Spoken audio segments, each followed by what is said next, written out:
திமுகவின் பொய் எத்தனை நாள் தான் அவர்களுக்கு கை கொடுக்கும்? எத்தனை காலம்தான் இந்த தமிழ்நாட்டு மக்களை ஏமாற்ற முடியும் என்று மக்களிடத்தில் மிகப்பெரிய சந்தேகம் எழுந்திருக்கிறது. வாக்காளர் பட்டியல் சிறப்பு தீவிர திருத்தப் பணியை எதிர்த்து திமுகவின் அதன் கூட்டணி கட்சிகளும் போர்க்கொடி தூக்கி உள்ளார்கள், நீதிமன்றத்திற்கு சென்றிருக்கிறார்கள். இதற்கிடையிலே நேற்று தமிழகமெங்கும் போராட்டம் வேறு நடத்தி இருக்கிறார்கள். எதற்கு இந்த போராட்டம் என்று நாட்டு மக்களுக்கும் புரியவில்லை, அவர்களுக்கும் தெரியவில்லை. வாக்காளர் பட்டியல் சிறப்பு தீவிர திருத்த பணியை எதிர்த்து கற்பனைக்கு தோன்றிய விஷயங்களை எல்லாம் முன்வைக்கின்றார் மாண்புமிகு முதலமைச்சர் மு.க.ஸ்டாலின் அவர்கள்.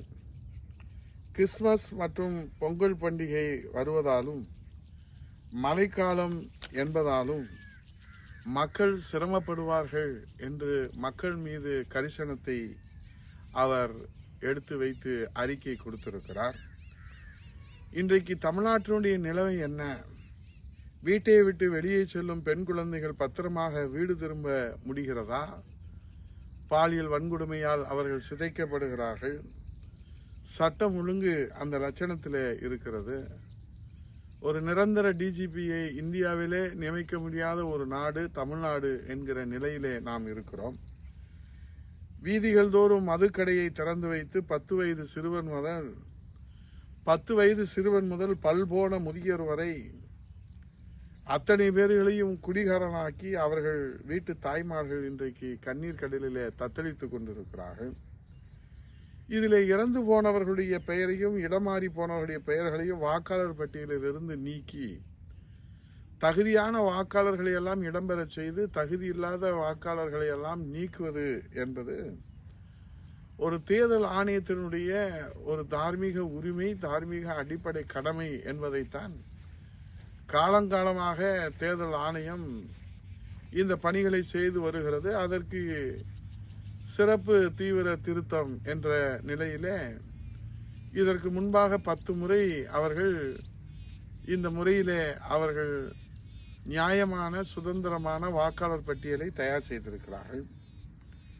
திருத்தப் பட்டியல் வெளிவந்தால் தில்லுமுள்ளு செய்து திமுக தேர்தலில் வெற்றி பெற முடியாதோ என்கிற கவலை மாண்புமிகு முதலமைச்சர் ஸ்டாலின் அவரிடம் ஒட்டிக்கொண்டிருப்பதை அவர் வெளியிடுகிற அறிக்கையின் வாயிலாக தமிழ்நாட்டு மக்கள் புரிந்திருக்கிறார்கள். ஆகவே இன்றைக்கு தங்களுடைய அதிகாரம் பறிபோய் விடுமோ என்ற நிலையிலே இன்றைக்கு கற்பனை செய்திகளை கட்டவிழ்த்து விடுவதன் மூலமாக தேர்தல் ஆணையத்திற்கு களங்கம் கற்பிக்க முயற்சிக்கிறார்களா? இப்போது நடைபெற்றுக் கொண்டிருக்கிற இந்த சிறப்பு வாக்காளர் திருத்த பட்டியலிலே இப்போது தேர்தல் ஆணையத்தின் மீது பழி சுமத்தி புதிய பார்முலாவை இன்றைக்கு திமுக